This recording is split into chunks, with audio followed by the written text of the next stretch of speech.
Alors, bonsoir tout le monde. Bienvenue à cette réunion ordinaire et publique du 11 avril. Et sans plus tarder, pour le mot d'ouverture, chers collègues, ayons la sérénité d'accepter les choses que nous pouvons changer, le courage de changer les choses que l'on peut et la sagesse de connaître la différence. Alors, j'ai appelé la réunion à l'ordre et maintenant, conformation d'un quorum de la part du secrétaire. Il semble qu'on a le nombre nécessaire.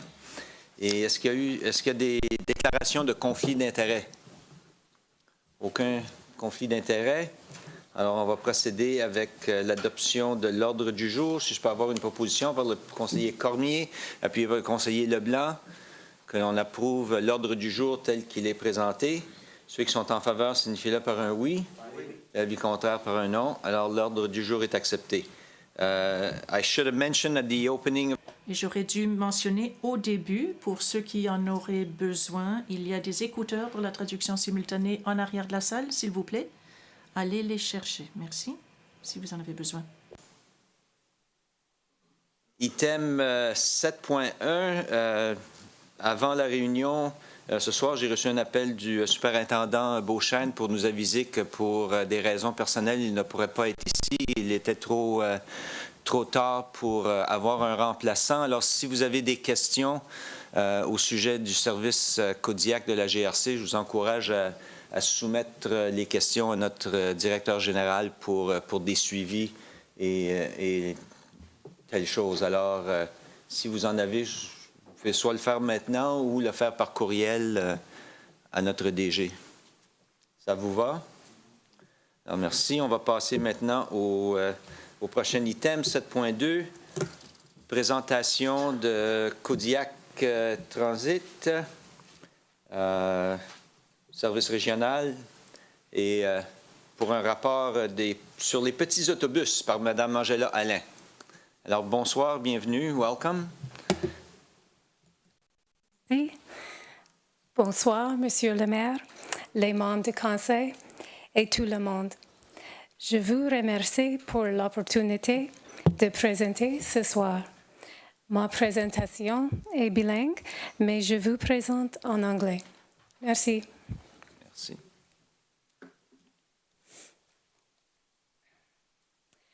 This evening, I want to present.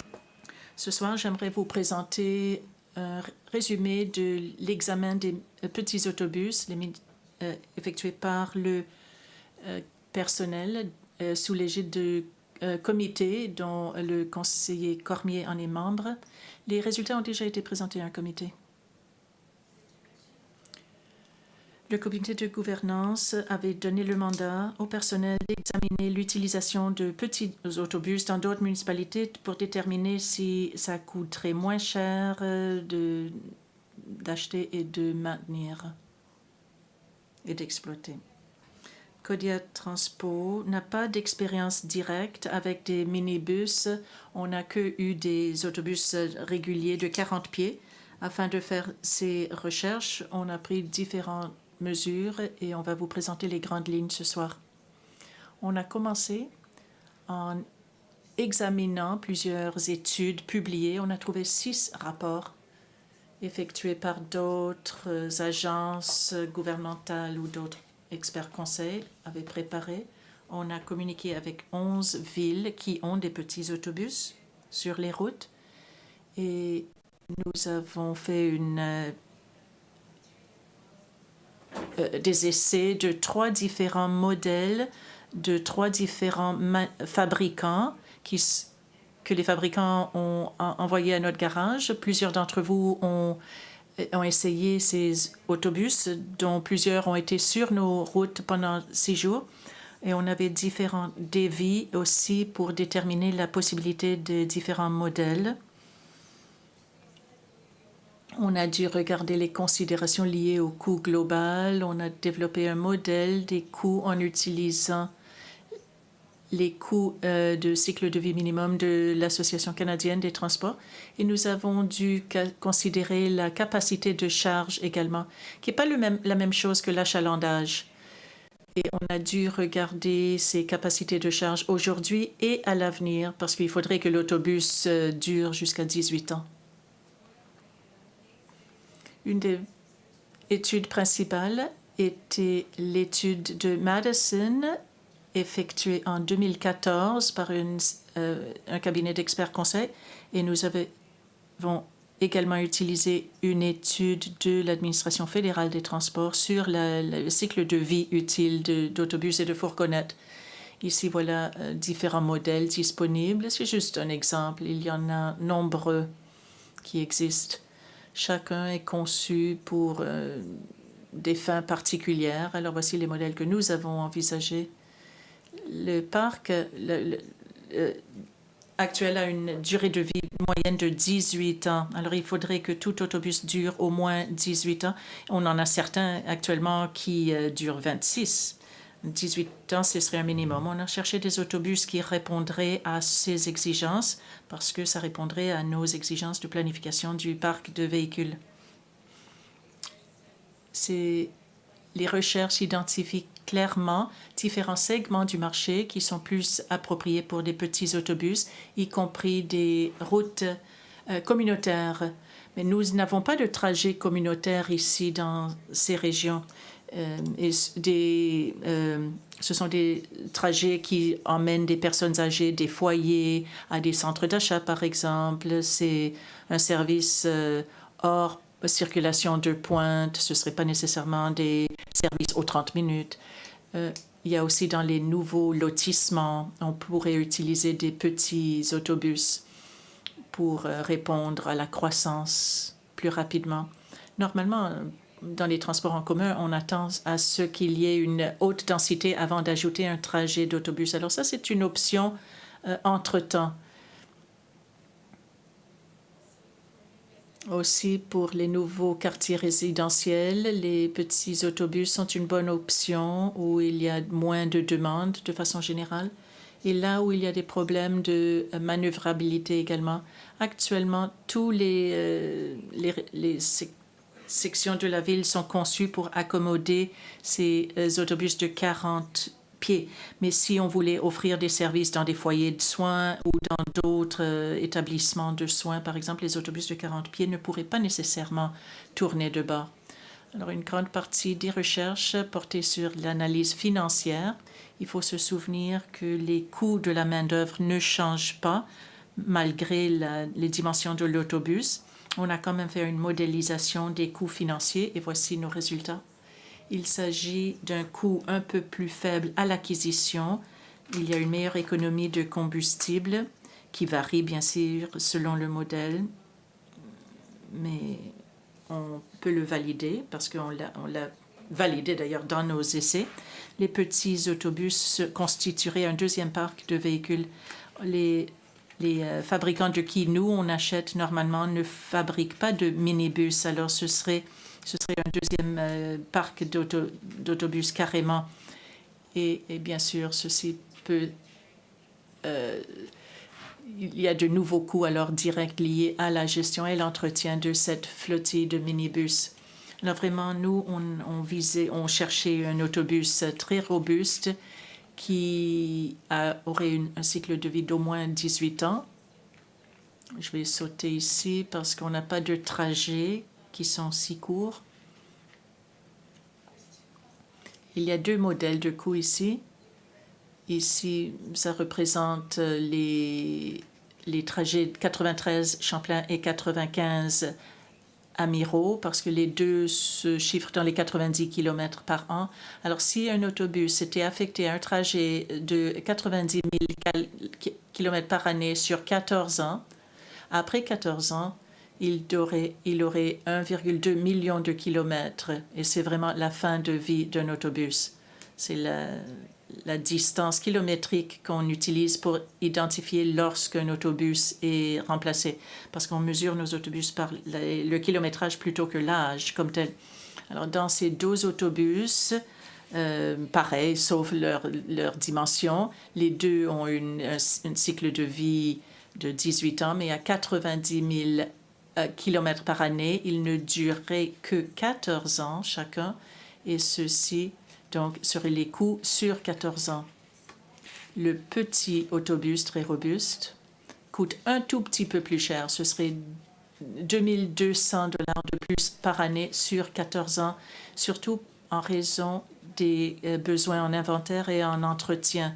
Le coût d'achat et l'économie plus faible, l'économie améliorée ne compensent pas pour ces coûts. Et ensuite, à 135 000 kilomètres par année, pour, par exemple, l'autobus qui va à Saint-Anselme, ce serait un autobus qui est plus petit d'un côté, l'autobus de 40 pieds de l'autre côté, sur 9 ans. Ça prendrait que 9 ans pour atteindre les 1,2 million de kilomètres. Dans ce cas-ci, le petit autobus coûterait $800 de moins par année sur 9 ans.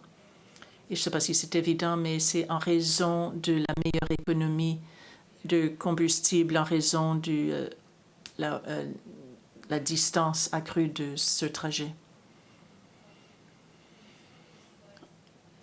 Et ici, je voulais juste vous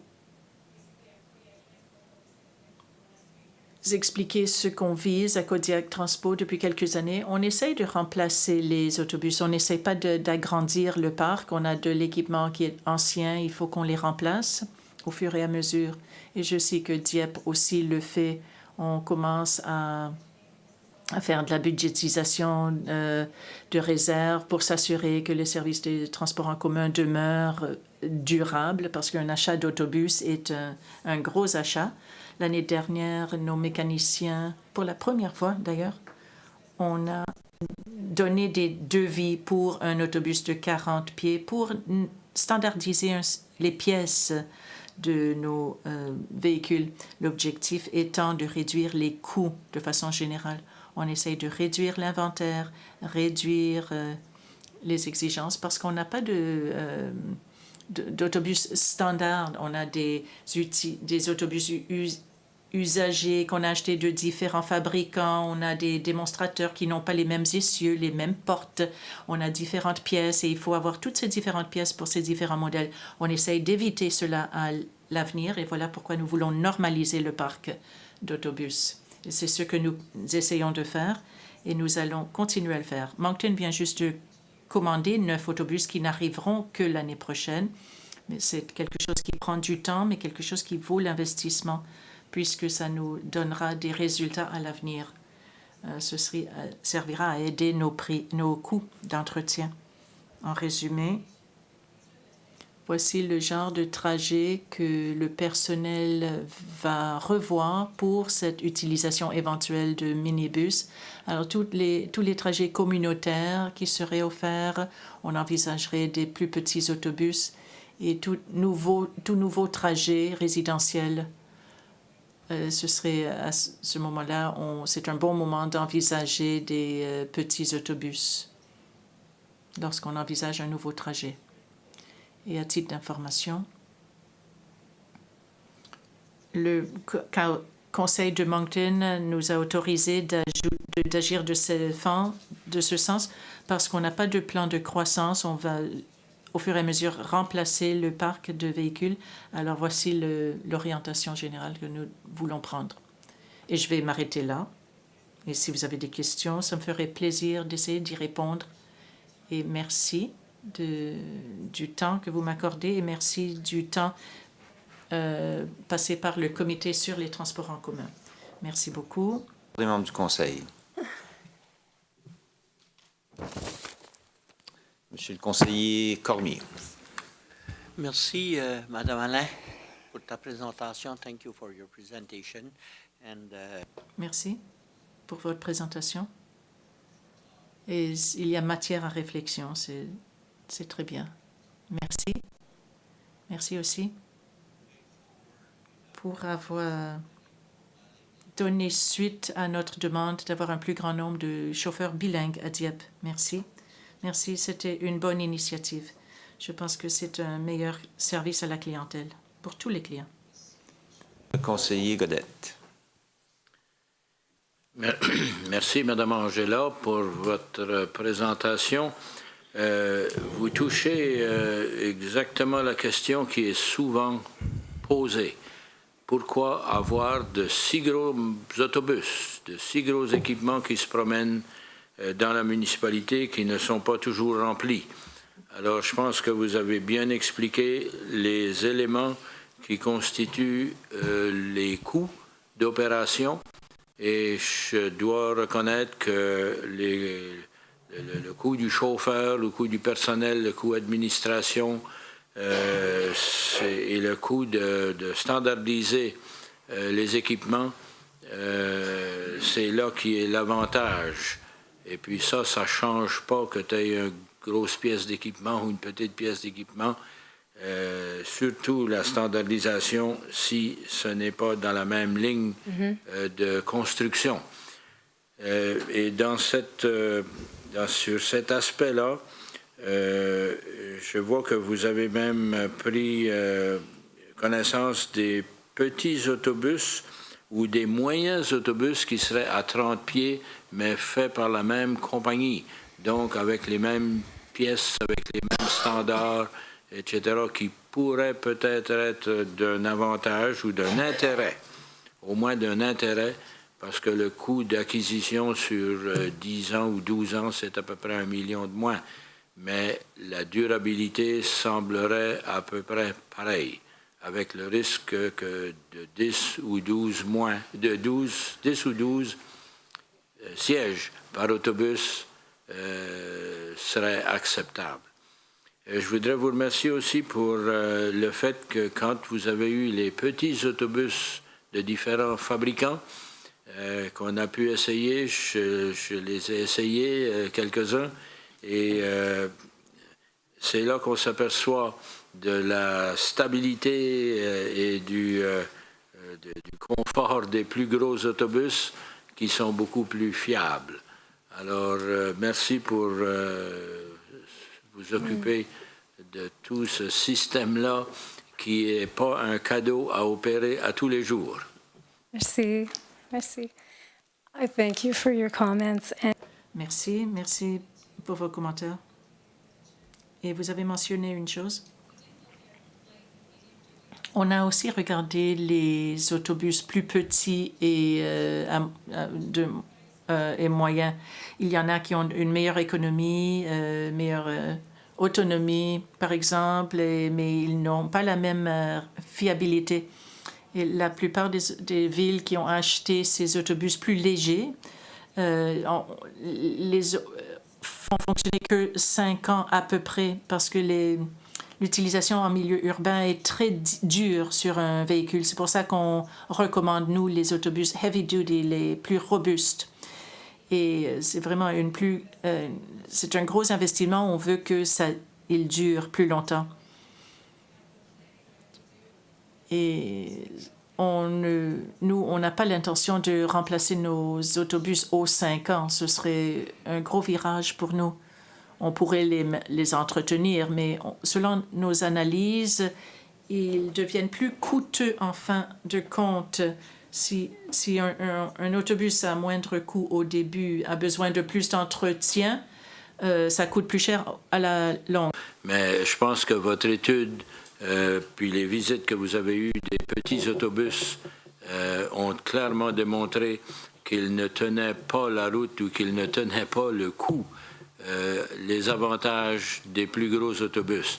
Et puis quand j'ai mentionné un autobus médium, je voulais dire un autobus lourd là, que vous avez mentionné, heavy duty, mais à 30, fait par le même fabricant qui aurait la même durée de vie.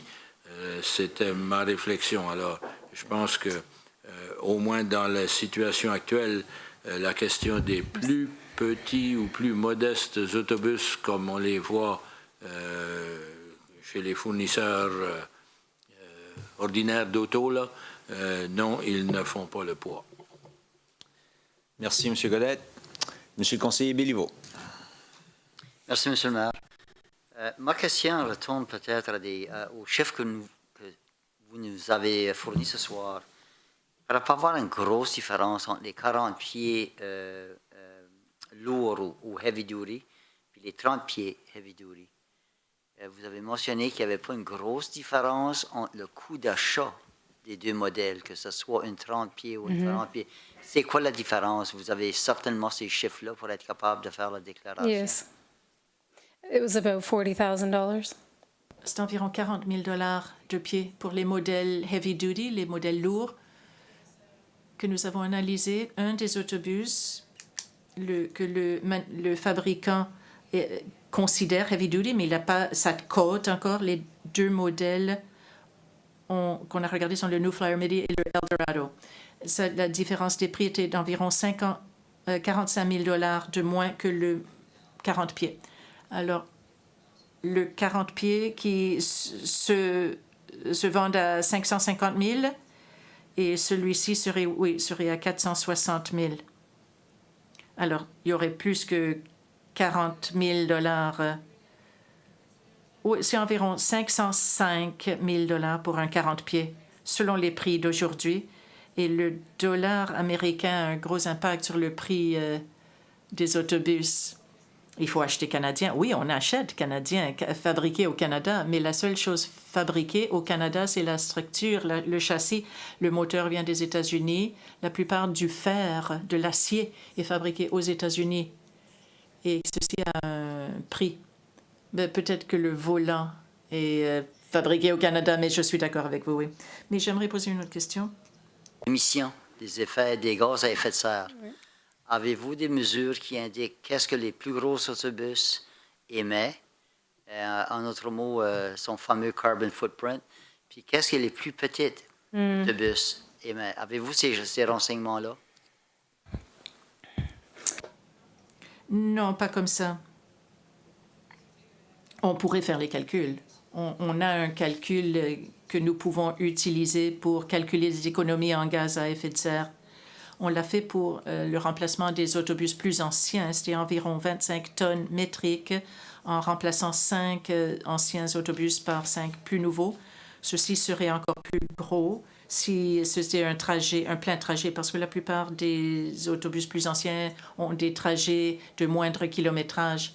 Mais si on utilise un autobus sur un trajet à haute fréquence, il y aurait une plus grande amélioration dans les gaz à effet de serre. Oui, merci. Merci, M. le maire. Councillor Beliveau kind of touched the... Oui, conseiller Béliveau a touché là-dessus, mais il doit y avoir une grande différence entre un 40 pieds heavy duty et un 30 pieds heavy duty quant à sa consommation d'essence et ses gaz à effet de serre. Parce que, bien sûr, nous devons regarder les coûts, mais nous devons avoir un environnement pour pouvoir faire fonctionner ces autobus. Les autobus légers ont des économies d'environ 45% comparées au diesel d'aujourd'hui, mais ce sont ceux qui ont un cycle de vie beaucoup plus court, qui ne durerait que 5 ans ou plus. Alors, il faut regarder tous ces facteurs-là aussi et leur donner le poids en conséquence.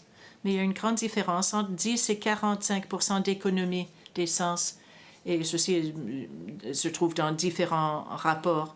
Oui, mais alors il y a des économies, mais les coûts de l'entretien peuvent dépasser les économies d'essence. Alors il faut vraiment regarder de très près ce que ça prend pour maintenir un autobus. Il y a beaucoup d'éléments et c'est pour ça qu'on a demandé à nos mécaniciens d'analyser les devis et parce ce sont des nouveaux produits pour nous. Oui, alors il fallait analyser au complet. Est-ce que ça va ajuster la manière que nous faisons affaire actuellement? Est-ce qu'on va s'adapter davantage? Merci. Je pense que ceci conclut les questions du Conseil. So, thank you very much. Alors, merci beaucoup. Merci pour votre rapport et on apprécie l'appréciation. 7.3. Audience publique pour la modification des conditions de rezonage sur l'arrêté Z841 concernant la rue Yvonne et boulevard Dieppe. Monsieur Frenette.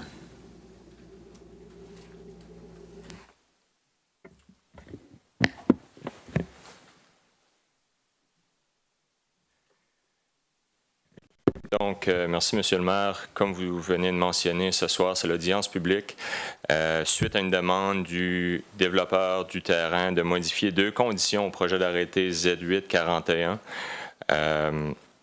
Donc, ce soir, nous allons passer au travers de l'audience publique. Pour vous mentionner, on a envoyé des lettres aux voisins dans un rayon de 100 mètres. Pour fin d'information, on a reçu 2 résidents qui ont venu consulter, qui ont venu voir au bureau à savoir c'était quoi les modifications au projet d'arrêté.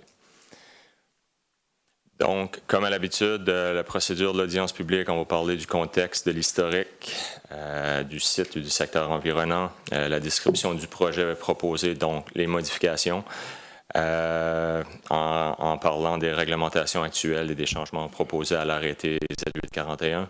Puis, je serai disponible pour répondre aux questions, commentaires. Procédure de modification du projet d'arrêté, des 2 conditions.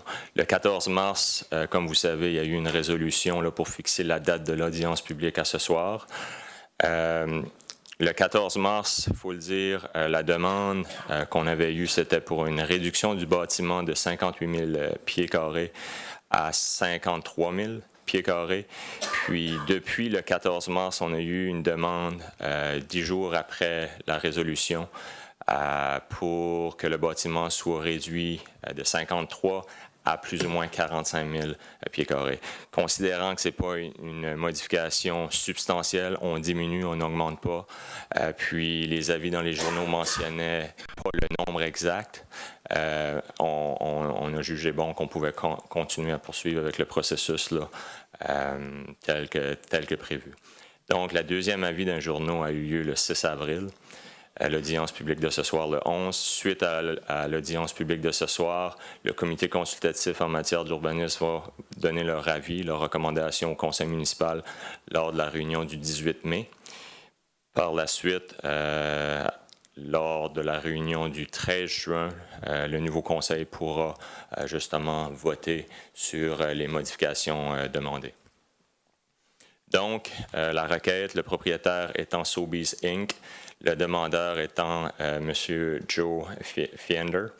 Le numéro d'identification du terrain est le 706-11108. Puis, comme vous savez, le projet est situé aux intersections de la rue Yvonne et du boulevard Dieppe, de même que le croissant Valmont. On a une carte de localisation du terrain. On a le contexte historique du 23 mars 2015. Comme vous savez, c'est la date où le projet d'arrêté a eu la 3e lecture. Donc, pour vous mentionner qu'est-ce qui a été proposé comme modification, il y a 2 modifications. Premièrement, la superficie totale du bâtiment. Comme ça a été mentionné, on fait une demande pour passer de 58 à 45 000. Puis aussi, au niveau de l'espace de chargement qui était localisé au nord de la propriété, dans la prochaine acétate, on sera en mesure de démontrer où est-ce que l'espace de chargement est relocalisé, la proposition. Peut-être pour fin aussi d'information, lors de la réunion ou lors de la première demande, il y avait question d'avoir une station-service au coin des rues Yvonne et boulevard Dieppe. Maintenant, cette demande-là a été enlevée. Par contre, comme vous savez, pour ceux qui ont suivi le processus dans son ensemble, c'était quand même un terrain où ce que le zonage permettait déjà soit la station-service ou le projet qui est demandé. Donc, ça n'a aucun effet avec la demande de ce soir ou avec le projet d'arrêté. Par contre, étant donné que ça faisait partie d'un projet d'ensemble, le plan de site, j'ai jugé bon quand même d'informer la population du secteur sur la question. Donc, les 2 demandes, comme j'ai mentionné, c'est 2 modifications là, à l'arrêté Z841 pour diminuer la superficie de 58 000 pieds carrés à un minimum de 45 000 pieds carrés, avec possibilité d'expansion dans le futur. Puis aussi relocaliser l'aire de chargement du bâtiment A, qui serait le bâtiment du Sobeys. Donc, comme vous pouvez voir sur l'acétate ou sur la carte du plan de site, on a justement là l'espace de chargement, comme je vous ai fait montrer la première fois, c'était au nord de la propriété. Maintenant, on a demandé de relocaliser un peu plus au sud. Donc, suite à cette demande-là, comme vous savez, étant donné qu'une des conditions qu'on avait lors du premier projet d'arrêté, c'était une étude sur le son, étant donné qu'on savait qu'il y avait quand même là, du va-et-vient là, des véhicules lourds dans le secteur. C'était conditionnel à ce qu'une étude de son était faite pour justement valider que le transport dans ce secteur-là n'allait pas avoir des effets néfastes sur le voisinage. On a donc demandé aux développeurs de nous resoumettre une nouvelle étude qui valide justement que la relocalisation de l'espace de chargement ne va pas avoir des effets négatifs sur le secteur environnant. Puis l'étude démontre en conclusion que en déplaçant l'espace ou l'aire de chargement, on va justement améliorer, comparativement à la première fois, on va améliorer le son, l'atténuation du son, étant donné que le son a moins de possibilités de se déplacer ou dans l'espace. Puis aussi, au niveau des manœuvres, ça sera beaucoup plus facile pour les véhicules d'accéder directement à l'aire de chargement versus la demande initiale où ce qui devait avoir vraiment des manœuvres de plus pour les véhicules lourds. Donc, ça complète ma présentation, mon audience de ce soir. Comme vous pouvez voir, c'est quand même 2 modifications qu'on juge mineures. Le reste des conditions qui étaient attachées au projet d'arrêté comme tel n'a pas été modifié. Donc, les 2 seules demandes ce soir, c'est pour la diminution du bâtiment A de 58 à 45 000 pieds carrés, puis la relocalisation là, de l'aire de chargement du bâtiment A. Et aussi le poste d'essence qui disparaît. C'est bien ça? OK. Question de la part des membres du Conseil. Monsieur Thibodeau. Étant donné que l'édifice va être diminué à 45 000 pieds, est-ce qu'il n'y a pas moyen de le repousser plus vers le nord, de sorte à ce que le bruit soit atténué encore davantage? Pour répondre à la question du conseiller Thibodeau, ce n'est pas une question nécessairement que j'ai demandé au développeur. Le développeur pourrait peut-être l'expliquer. Par contre, sa demande reste la même demande initiale. Étant donné qu'ils doivent mettre un mur de son, le fait qu'on pousse, si vous voulez, qu'on relocalise le bâtiment, ça n'aura pas un effet énorme sur le son. Puis aussi, malgré le fait que le bâtiment est diminué, il y a toujours possibilité d'expansion dans le futur. Puis il y a toujours la nécessité, selon les normes du groupe Sobeys, d'avoir le nombre de stationnements nécessaires pour leur commerce. Et on va s'assurer que toutes les conditions qu'on avait mises la première fois vont être respectées aussi. Absolument. Merci. Merci, Monsieur le conseiller Godette. Ma question va peut-être dans le même sens que celle du conseiller Thibodeau. Dans les 12-13 000 pieds carrés de moins sur le bâtiment, ces 12-13 000 pieds-là sont enlevés où? En avant du bâtiment ou en arrière du bâtiment tel que prévu originellement? Donc, je vais juste être effacé. En d'autres mots, est-ce que ça agrandit le stationnement? Non. Ou est-ce que ça garde l'espace de déchargement à peu près pareil? Oui, je comprends votre demande. Dans le fond, où est-ce qu'il y a une diminution du bâtiment, c'est vraiment dans la section nord. C'est vraiment dans cette section-là où il y a eu une diminution du bâtiment, mais le bâtiment comme tel n'est pas déplacé sur le site en question. Ne sera pas déplacé? Non. Seulement l'aire de chargement qui est déplacé plus au sud.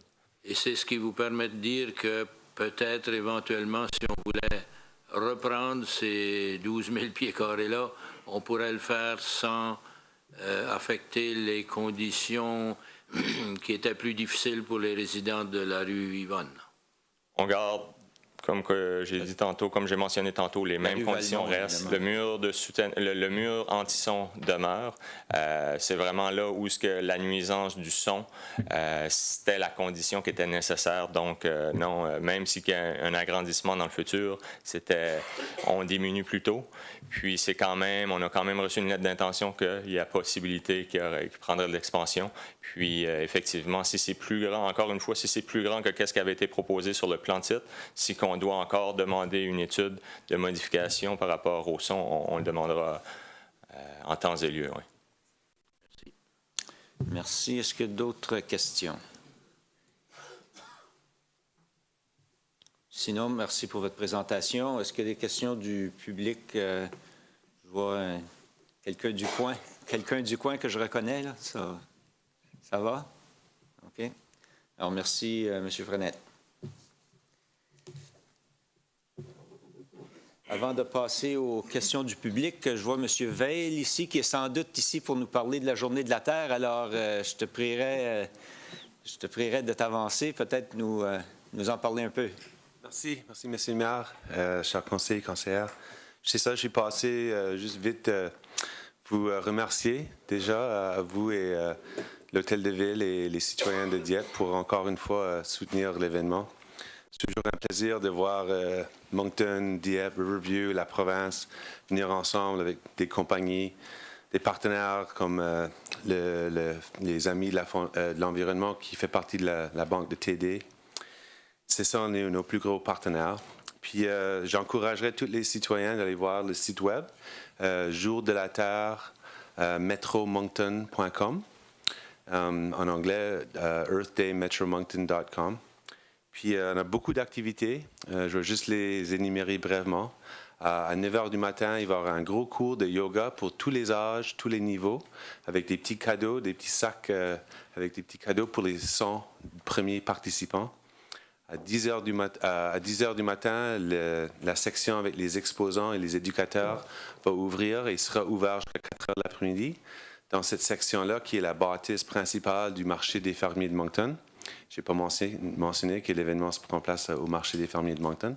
Donc, dans la section des exposants et des éducateurs, on retrouvera presque toutes les organisations de conservation de la nature de notre région. On trouvera aussi des organisations qui organisent des activités en plein air, des compagnies qui suivent un mandat qu'on appellerait plutôt respectueux envers l'environnement. Il y aurait des éducateurs aussi dans cette section-là, faisant des présentations le long de la journée. Il y a des activités pour les enfants, commençant à 10 h du matin, qui iront jusqu'à 3 h de l'après-midi. On a toute une équipe de ce qu'on appelle les ambassadeurs du Jour de la Terre, qui consiste d'enfants entre les âges de 5 ans et 17 ans. Et eux autres, ils se promènent partout pour parler aux participants, pour les amener aussi à ce qu'on appelle nos stations d'engagement. Et je pense que c'est assez intéressant quand un enfant amène un adulte à une station où tu as des suggestions, des différentes sortes d'engagements que peut-être qu'on pourrait faire un engagement pour l'année. Donc, il y a des petites cartes où on peut écrire notre engagement, on peut même prendre un selfie, peut-être s'engager plus dans des transports actifs, le vélo, la marche, peut-être jardiner, peut-être soutenir nos producteurs de nourriture locale. Toutes les idées qu'on sait qu'on devrait faire, mais que souvent on manque de motivation. Bien sûr, le but de notre événement, c'est de combiner des activités éducatives et des activités festives pour attirer le maximum de nombre de personnes possibles, pour justement les motiver à, comme le titre de l'événement dit, d'aller au-delà du Jour de la Terre, de faire ce qu'on peut pour l'année ronde. Puis, à part des activités des enfants, puis à part des exposants et des éducateurs, à 11 h du matin, on a, comme tous les années, une cérémonie des Premières Nations, avec aussi des représentants des grandes foi qui vont faire des bénédictions pour la terre. Après ça, on aura notre buffet de nourriture locale, la musique en direct avec le groupe Super Love, et aussi l'artiste Mike Venieres. Puis l'après-midi, on essaie d'organiser une sorte de discussion pour les candidats pour les élections municipales. Je sais que M. le maire, vous êtes venu à 2 fois au cercle de discussion. Le dernier était, je dirais, c'était spécial. Spécial. Mais je pense que le premier s'est bien passé.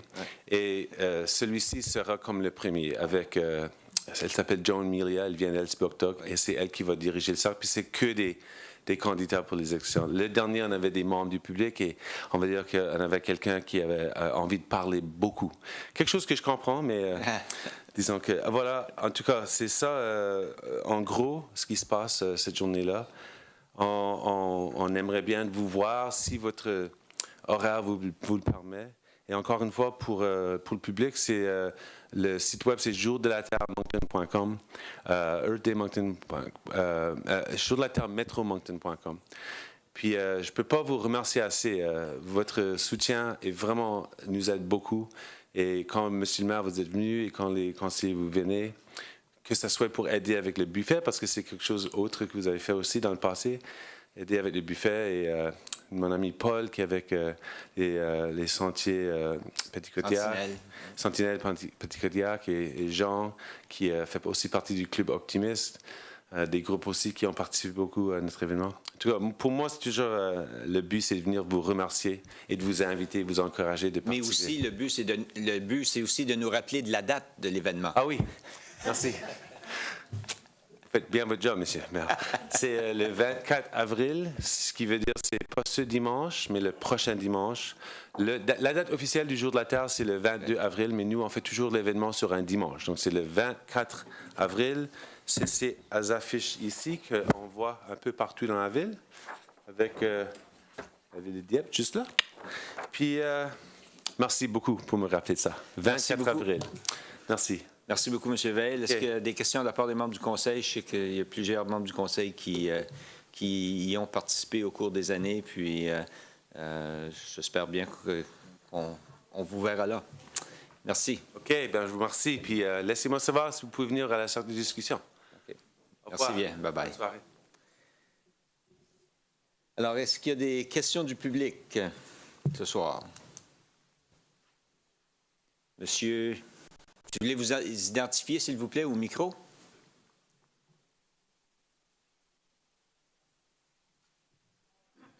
Bonsoir, Fred Pellerin.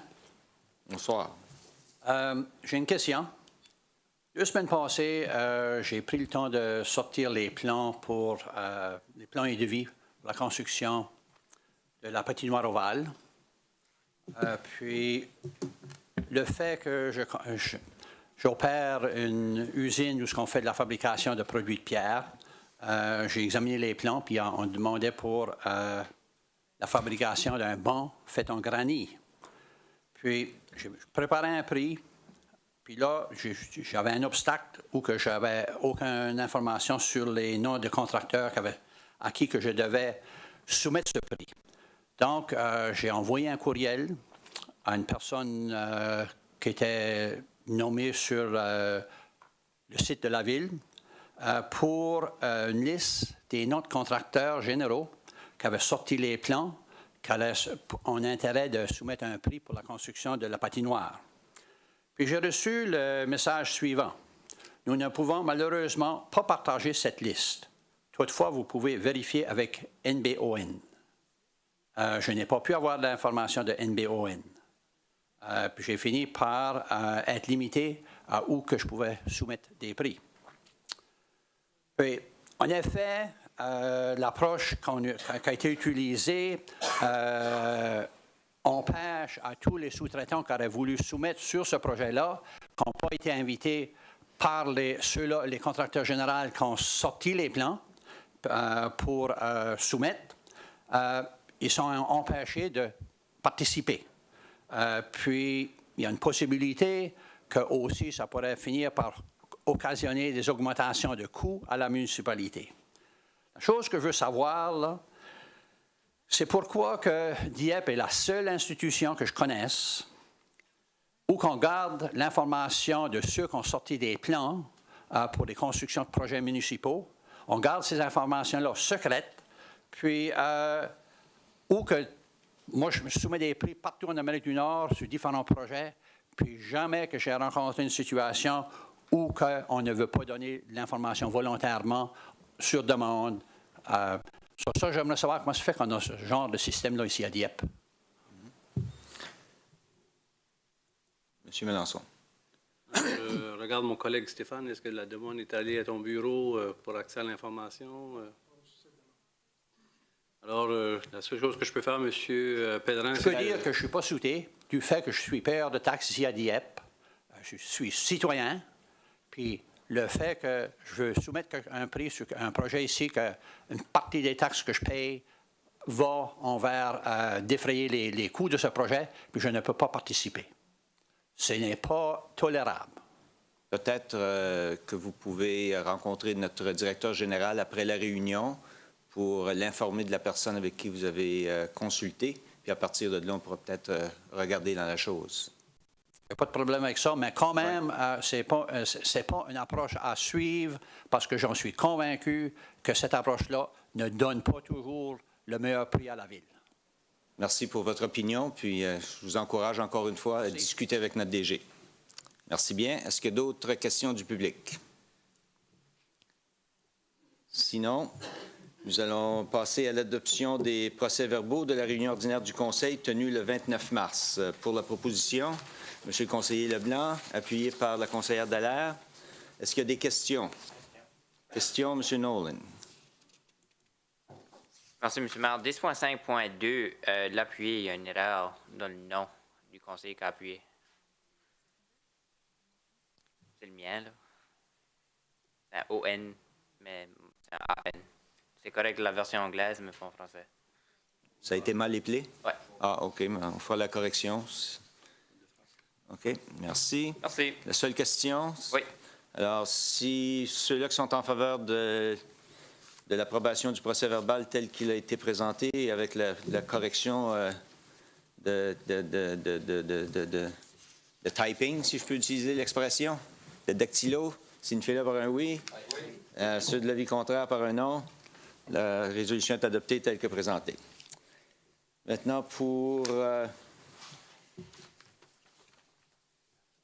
les items numéro 10, motion, mémorandum du côté de l'administration, 10.1.1. Monsieur Melançon. Merci, M. le maire. Bonsoir, membre du Conseil. Alors, vous avez devant vous une révision de politique A27, c'est les dépenses fonctions membres du Conseil. On avait fait, lors de la dernière réunion du Comité de politique et stratégie, une présentation sur l'ensemble de cet arrêté qui avait été demandé d'avoir une certaine révision par certains membres du Conseil. Alors, plusieurs commentaires avaient été émis. On a 3 éléments qui ont été mentionnés par les membres du Conseil qui ont été intégrés à la nouvelle arrêté. Alors, entre autres, on a le formulaire pour des reçus perdus. Alors, on a annexé ce formulaire à l'annexe D. Également, il y avait également la question d'utiliser une voiture entre certains membres du Conseil et que la dépense soit partagée entre les membres du Conseil qui covoiturent. Alors, la terminologie a été ajustée pour refléter qu'est-ce qu'était l'objectif. Et également, au niveau d'un 3e changement, et le repas, le total d'une journée. Alors, auparavant, c'était 65 $ maximal au Canada. Alors, ça a été enlevé pour refléter la totalité des repas chaque jour. Et également, c'est les repas qui ont été consommés, naturellement. Alors, les éléments sont intégrés. Si vous avez d'autres questions ou commentaires, c'est le moment de le faire avant son adoption. Et sinon, c'est recommandé par l'administration. OK. Alors, nous allons procéder en premier lieu à la lecture de la résolution avant de procéder à la période de questions. Pour la lecture de la résolution, Monsieur le conseiller Béliveau. Monsieur le maire, que le Conseil accepte que la politique A-27 intitulée Dépenses, fonctions, membres du Conseil, adoptée le 26 mars 2007, soit abrogée et remplacée par la politique A-27, en parenthèse 2016, intitulée Dépenses, fonctions, membres du Conseil, annexée à cette résolution. Je vous le propose. Proposé par le conseiller Béliveau, appuyé par le conseiller Nolan. Sur la question, Monsieur Leblanc. Merci, Monsieur le maire.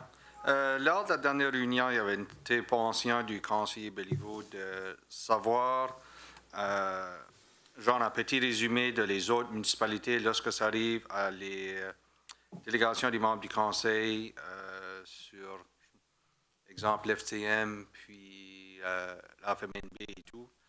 Je me demande que si on a... Moi, je n'ai pas vu de rien dans dans le document qui nous parle dans le rapport que les autres municipalités, comment de membres qui ont envoyé lors des délégations comme ça.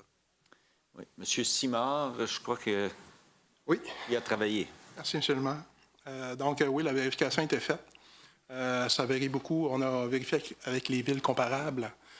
Je vous dirais qu'on est dans la moyenne pour ce qui est des associations provinciales, si je ne me trompe pas, et pour la FCM, on est généreux, je dirais, par rapport aux autres villes comparables. D'autres questions? Non. Non, ça va. Monsieur le conseiller Thibodeau. Moi, j'avais demandé aussi qu'on vérifie pour s'assurer que le nombre qu'on identifie dans la politique, que ça répond à tous les nombres d'employés, de conseillers qu'on peut envoyer qui ont le droit de vote dans ces réunions-là. Pour être sûr qu'on ne soit pas à court, qu'on dit qu'on envoie 2 puis qu'on a droit à 3 membres votants. Oui, alors à ce niveau-là, l'association, la FMNB et l'association anglophone, l'UMNB, c'est 2 représentants par conseil. Là, au niveau de l'association des cités, c'est les membres présents. Alors, si on est 4, on est 4. Il y a 4 votes. Mais en principe, il y a beaucoup de discussions qui se font aussi au niveau du comité exécutif au préalable. Alors, puis le FCM... je n'ai pas assisté à l'AGA, alors je pense que c'est 2 représentants qui sont votants. Merci. Ça répond à ma question. Merci. Est-ce qu'il y a d'autres questions de la part des membres du Conseil? Sinon, alors, pour le vote, ceux qui sont en faveur de la résolution, signifiez-le par un oui. De l'avis contraire, par un non. Alors, la résolution est adoptée par le Conseil municipal. Prochain item... 10.1.2. Alors, lors de la dernière réunion du Conseil, vous avez adopté que l'administration développe un mandat pour un comité ad hoc sur la promotion de la démocratie et de la participation citoyenne. Alors, vous avez annexé à votre document exactement ce mandat avec les objectifs. 3 objectifs sont établis, qui sont les suivantes: identifier et adresser une liste d'initiatives, d'activités, de pratiques ou de programmes susceptibles de promouvoir la démocratie et la participation des résidents à la prise de décision. Identifier et dresser une liste de partenaires susceptibles de contribuer au mandat et aux objectifs du comité ad hoc et offrir conseil pour l'élaboration d'un plan d'action visant la mise en œuvre des stratégies E1 et E3 du plan stratégique de la municipalité, avec la composition du comité de 6 personnes, égalité au niveau des genres, et la représentativité est identifiée au niveau des personnes aînées, action au niveau de la jeunesse, du conseil municipal et du personnel de la municipalité comme membres ex-officio. Alors, c'est pour votre considération et approbation ce soir. Pour la lecture, Mme Dallaire, s'il vous plaît. Merci, Monsieur le maire. Avant de le lire, je voulais juste remercier le personnel pour y avoir travaillé si rapidement pour nous avoir amené un mandat dans un délai aussi court. Que le conseil municipal accepte le mandat visant la création d'un comité ad hoc sur la promotion de la démocratie et de la participation citoyenne, annexé au mémorandum en date du 30 mars 2016, et accepte en plus que le dit mandat se termine le 30 septembre 2017. Je le propose. Proposé par Mme Dallaire, appuyé par le conseiller Thibodeau sur la question. Ceux qui sont en faveur de la résolution, signifiez-le par un oui. Oui. L'avis contraire par un non. Alors, la résolution est adoptée telle que présentée. Prochain item. 10.1.3, bâtiment dangereux. Alors, un bâtiment jugé dangereux au 772 rue Gould. Alors, de procéder à faire une démolition d'une maison située à cette propriété. Pardon? 172. 172. Oh, excusez-moi, je vais me reprendre. 172 rue Gould. Si je me suis trompé, excusez-moi. Alors, c'est identifié. Vous avez les documents en annexe qui identifient clairement la situation et aussi que la municipalité entreprenne les moyens pour faire le remboursement des coûts attachés à cette démolition. Pour la lecture de la résolution, Monsieur le conseiller Leblanc. Merci, Monsieur le maire. que le Conseil autorise le personnel désigné et chargé de ce dossier à faire démolir la maison située sur la propriété au 172 rue Gould et portant le NID 00671586 et à entreprendre les mesures nécessaires pour se faire rembourser les coûts de démolition en vertu des pouvoirs énoncés dans la loi sur la municipalité. Je vous le propose, M. le maire. Proposé par le conseiller Leblanc, appuyé par le conseiller Nolan sur la question. Sur la question, M. Béliveau. Merci, M. le maire. Je note bien que c'est on cherchera les mesures nécessaires pour se faire rembourser les coûts de démolition. Est-ce que automatiquement c'est sous-entendu, puis c'est aussi nettoyer, tout traîner, tout s'assurer que le lot est retourné dans un état quelconque? Oui. C'est tout inclus. Merci bien. Merci, M. le conseiller Godette. Oui, dans les renseignements qu'on nous a fournis, on dit qu'il y a quand même une personne qui demeure dans cette maison-là jusqu'à maintenant. Je ne peux pas, comment dire ça, je ne peux pas militer dans le sens qu'il ne faut pas soit refaire ou plutôt démolir la maison à cause de son état actuel, mais j'espère que la municipalité contactera les soins ou les services approprié pour que la personne qui demeure là, qu'on lui prenne garde et non pas qu'on la jette tout simplement sur la rue le matin où l'excavatrice arrivera pour démolir la maison. Monsieur le maire, on peut vous assurer que les démarches ont été entreprises auprès des services qui auront besoin d'interagir. Alors, toutes les activités ou les actions qui sont prises sont déjà en planification si le Conseil donne la directive ce soir. Que cette personne-là aura probablement besoin d'attention particulière. Exactement.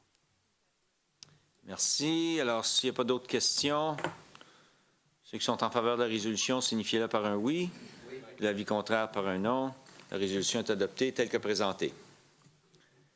10.1.4, l'avis de motion. Monsieur le maire, je laisse le privilège au conseiller Béliveau qui a apporté un avis de motion lors de la dernière réunion, le soin de expliquer l'avis exactement tel qu'elle est présentée. M. Béliveau. Monsieur le maire et collègues du Conseil, comme qu'étaient mes intentions déclarées le 29 mars, c'était pour trouver une manière afin de permettre à la création du comité une capacité de faire nommer le président parmi les... que la présidence soit assumée par un non élu. Et pour le faire, il y a eu quand même quelques options ou quelques possibilités qui ont été explorées. Mais celle que vous avez devant vous ce soir, je pense, reflète une flexibilité qui permet à tout comité du Conseil de se pencher sur la question avec la modification qui en viendrait. Pour ceux que le Conseil pense que la présidence devrait être détenue par un élu, ce sera sur l'intention et la volonté du Conseil. Autrement, il y aura peut-être dans le futur des possibilités d'autres comités qu'un non-élu pourrait être la personne en meilleure position de prendre ses responsabilités pour des raisons qu'on ne connaît pas encore aujourd'hui. Alors, pour présenter le projet puis pas être obligé de revenir à chaque instance, la recommandation et le travail est fait et je remercie justement l'administration, le bureau du directeur général ainsi que notre secrétaire municipal adjoint pour le travail dans la préparation de ceci ce soir. Alors, vous voulez sans doute procéder avec la lecture de la... J'avais l'idée peut-être de vouloir y songer. Merci, monsieur le maire. Vous pouvez faire plus qu'y songer, vous pouvez la lire. Merci beaucoup. Monsieur le maire, c'est attendu que le 29 mars 2016, le Conseil a résolu de créer un comité ad hoc sur la promotion de la démocratie et de la participation citoyenne et a résolu en plus que les membres du dit comité choisiront leur propre président ou présidente. Attendu que, conformément à l'arrêté procédural concernant les comités du Conseil et les commissions, les autorités et les comités externes, soit l'arrêté A-4.3, parenthèse 2013, le Conseil municipal... Point 1. Point 1? Oui. Oui, point 1. Alors, c'est l'arrêté A-4.1, en parenthèse 2013. Le Conseil municipal doit, lors de la nomination de personnes à de nouveaux comités du Conseil, par voie de résolution à une réunion publique, préciser la personne nommée à titre de président et la personne nommée à titre de vice-président. Il est résolu que le Conseil demande au personnel de soumettre un projet de modification de l'arrêté A-4.1, en parenthèse 2013, afin de refléter que le Conseil municipal, lors de la nomination de personnes à un nouveau comité du Conseil par voie de résolution à une réunion publique, peut déléguer le pouvoir à un comité du Conseil de choisir la personne qui agira à la présidence et autoriser que le poste de présidence puisse être comblé par une personne non élue. Je vous le propose. Proposé par le conseiller Béliveau, appuyé par le conseiller Cormier sur la question. Ceux qui sont en faveur de la résolution, signifiez-le par un oui, et de l'avis contraire par un non. Alors, la résolution 10.1.4 est acceptée à l'unanimité. Et je dois dire qu'il me fait plaisir de voir les deux résolutions qu'on vient de passer parce que ça... Puis je veux féliciter le conseil municipal pour son ouverture depuis le début du mandat envers l'ouverture envers les citoyens, l'ouverture envers la démocratie municipale avec tous les projets qui ont été faits durant notre mandat. Merci beaucoup à tous. Prochain item, culture, loisirs et vie communautaire. Le prochain sujet, c'est achat de bâtiments, le Club d'Âge d'Or de Saint-Anselme. Alors, depuis quelques mois, on est en pourparlers. Alors, suite à une directive qui a été apportée à session fermée au Conseil, ce soir, c'est pour rendre public que la municipalité fait l'acquisition du bâtiment du Club d'Âge d'Or et le terrain au coût de 55 000 $ plus TVH et que le compte identifié sont identifiés clairement de la résolution et que le Conseil autorise également la signature de la convention exécutoire de vente entre la Ville de Dieppe et le Club d'Âge d'Or de Saint-Anselme. Alors, c'est pour rendre cette transaction officielle ce soir. Et également pour nous permettre de continuer à faire le développement de notre parc Dover et le site qui est privilégié pour les activités de soccer, cerf-volant et familiales. Merci. Pour la lecture de la résolution, M. Thibodeau. Merci, M. le maire. Que le Conseil autorise l'achat du bâtiment du Club d'Âge d'Or de Saint-Anselme situé au 341 chemin Dover au coût de 55 000 $ plus TVH et autorise que cette dépense soit prélevée sur le compte numéro 1-2-70-79-2175, budget de fonctionnement général, entretien et réparation, Club d'Âge d'Or. Que le Conseil autorise en plus la signature de la convention exécutoire de vente entre la Ville de Dieppe et le Club d'Âge d'Or de Saint-Anselme, Inc. Je le propose, M. le maire. Avant que tout le monde tombe à terre, là, on a des difficultés avec les chiffres. Ce soir, c'est 55 000 $ et non pas 555. Bien, je m'étais repris à 55, puis ça a mal passé, là, je pense. Alors, tout le monde est OK. Alors, la résolution telle qu'elle est présentée pour l'achat à 55 000 $, proposée par le conseiller Thibodeau, appuyée par le conseiller Cormier. Ceux qui sont en faveur de cette résolution, signifiez-le par un oui. De l'avis contraire, par un non. Alors, la résolution est acceptée telle qu'elle est présentée. Merci. On vient de sauver 500, un demi-million juste de même. Imagine-toi. Prochain item, 10.2.2. Monsieur Mélenchon. Application de marché pour l'installation d'une surface en caoutchouc, terrain de jeu situé au parc Rotary Saint-Anselme. Alors, c'est pour recommandation de procéder avec le contrat Playtech Enterprise Incorporated au coût de 108 82,98 plus TVH au terrain de jeu Rita McNeil afin de le rendre pleinement accessible. Alors, c'est pour permettre de procéder avec ce contrat. Merci. Monsieur le conseiller Leblanc pour la résolution, s'il vous plaît. Merci, Monsieur le maire.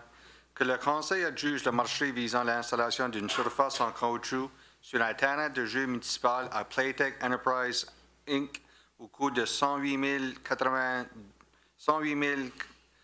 $ plus TVH. Wow. Il autorise en plus que cette dépense soit prélevée sur le compte numéro 1-2-110-180-3005, budget de fonctionnement général, terrain public. Je vous le propose, Monsieur le maire. Proposé par le conseiller Leblanc puis par le conseiller Nolan sur la question. Ceux qui sont en faveur de la résolution, signifiez-le par un oui, ou de l'avis contraire par un non. La résolution est adoptée telle que présentée. 10.2, Excusez-moi, on est rendu bien plus loin que ça. 10.3, ingénierie. Éducation de marché, au niveau de la réflexion de la rue Thomas, une partie de la rue Thomas et le chemin Melançon. Alors, suite au processus budgétaire, de la recommandation des priorités, le Conseil avait donné son appui au niveau des services d'ingénierie. Suite à un appel d'offres envers ces deux projets, 5 soumissions ont été déposées et il est recommandé de procéder avec McDonald Paving and Construction Limited au coût de 1 374 972,50 plus TVH pour procéder avec la réflexion de ces deux projets et les comptes sont identifiés également. Alors, c'est pour recommandation ce soir. Merci. Pour la lecture de la résolution, M. le conseiller Cormier. Merci, Monsieur le maire, étant donné que la Thomas. Que le Conseil adjuge le marché visant le projet intitulé Réfection de rue Thomas et Melançon aux soumissionnaires le moins 10 ans, soit McDonald Paving and Construction Limited, au coût de 1 374 972,50 plus TVH, et autorise que cette dépense soit prélevée sur le compte numéro 3-3-35-58-7601, budget d'immobilisation générale et gestion de l'asphalte. Et je le propose. Proposé par le conseiller Cormier, appuyé par la conseillère Dallaire sur la question. Sur la question, M. Leblanc. Merci, M. le maire. Je ne sais pas si je l'ai manqué dans le paquet, mais c'était quoi notre estimé qu'on avait budgété pour les réparations? Monsieur Desjardins, bonsoir. L'estimé de la compagnie d'ingénierie qui a été donné était à 1,3 million. Ça, c'est pas mal en ligne avec ce qu'on avait budgété. OK, merci. Merci bien, c'est ça. S'il n'y a pas d'autres questions, excusez-moi, M. Godette.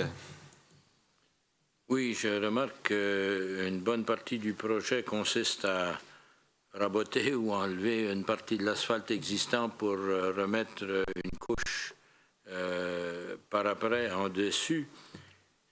J'observe que dans la municipalité où on a fait ça, il y a de nombreuses fois où les deux couches semblent décoller dans l'espace de roulement des voitures. Ça me fait poser la question, qu'est-ce qui se passe? Est-ce qu'on n'a pas mis le collant approprié ou le collant suffisant entre les deux couches? Ou est-ce que la couche qu'on a ajoutée n'est pas suffisamment épaisse pour se soutenir par elle-même?